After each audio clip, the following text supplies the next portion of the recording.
नमस्ते। सबसे पहले हम पढ़ेंगे कवि के बारे में जो है Shri Durga Prasad Panda. Durga Prasad Panda occupies a prominent position in Odia literature. इसका मतलब ये है कि श्री दुर्गा प्रसाद जी ओडिया साहित्य में एक बहुत प्रसिद्ध व्यक्ति है। Primarily a linguist, Panda also writes poetry in English and sometimes translates Odia poems into English and vice versa. मतलब वो मेनली भाषाविद है बट वो अंग्रेज़ी कविताएं भी लिखते हैं और जो अंग्रेज़ी कविताएं हैं उन्हें ओडिया में बदलते हैं और ओडिया कविताएं वो अंग्रेज़ी में भी बदलते हैं। His famous works are Sawarni and Rage. Sawarni और रेज उनके मुख्य काम हैं। In the present poem, Polythene Bag, he touches on the pressing issue of polythene bag and the evil consequences it has on environment. इस कविता में वो बताते हैं कि पॉलीथीन की एक थैली और पॉलीथीन की थैली से क्या क्या हानिकारक चीज़ें होती है हमारे पर्यावरण पे। The strength of the poem is the correlation between human emotion and a mundane thing like a polythene bag. तो इस कविता की ये खासियत है कि कवि ने एक इंसानों के एक भाव को, जो चोट का भाव है, उसे एक मामूली सी चीज़ जो पॉलीथीन बैग है उसकी इन दोनों की तुलना कैसे की है। तो अब हम शुरू करेंगे कविता को पढ़ना। Hurt is such a strange polythene bag.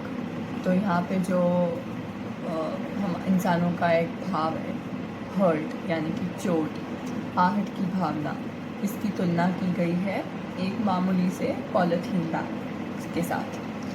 Which never gets dissolve into the earth's crust.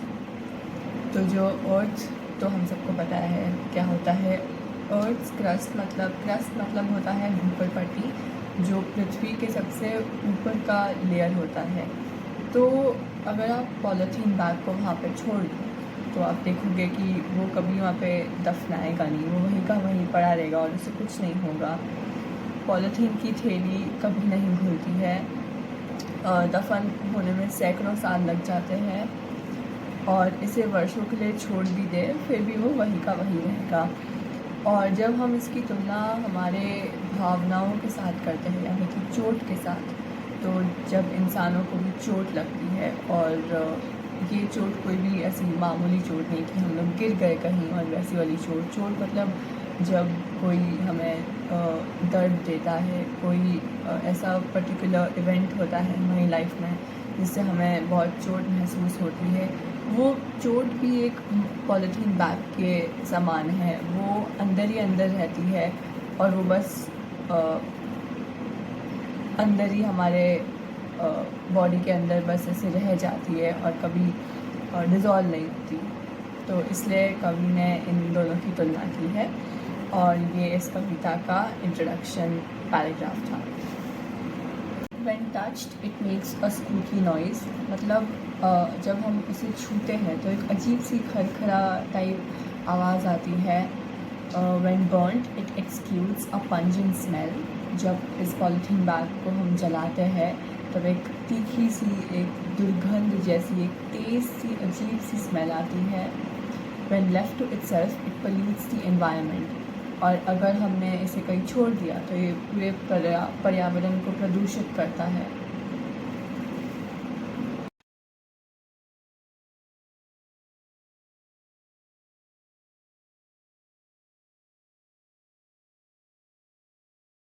Just like the polythene bag, his hurt too melts down with a little touch of warmth।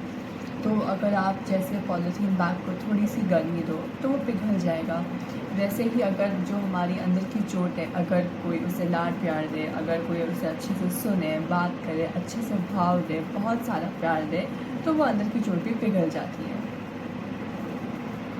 Deep inside the grief's garbage bin, far away from everyone's gaze, the germs of the disease keep on growing। मतलब जो ये polythene bag है अभी एक garbage bin के अंदर है, सबकी निगाहों से दूर है, बट स्टिल जो कीटाणु है वो अंदर ही अंदर उगते रहते हैं और ये पॉलीथीन बैग अब भी बहुत सारी परेशानी कर रहा है। और अगर हम जो दुख का भाव है, जो ग्रीफ है, उसकी बात करें तो वो भी जितना हम उसे अंदर ही अंदर रखते हैं वो और नुकसान करता है। और इसी तरीके से लेखक ने वापस दुख और पॉलीथीन बैग की तुलना की है।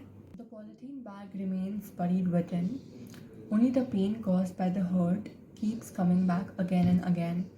मतलब जो पॉलीथीन बैग है वो तो दफन हो जाता है, पर जस्ट बिकॉज वो अंदर है ज़मीन के, इसका मतलब ये नहीं है कि वो कुछ कर नहीं रहा है। वो वातावरण को इतना नुकसान पहुंचा रहा है, प्राणियों को इतना परेशानियां पहुंचा रहा है, तो वो अंदर होते हुए भी बहुत सारे नुकसान के काम कर रहा है।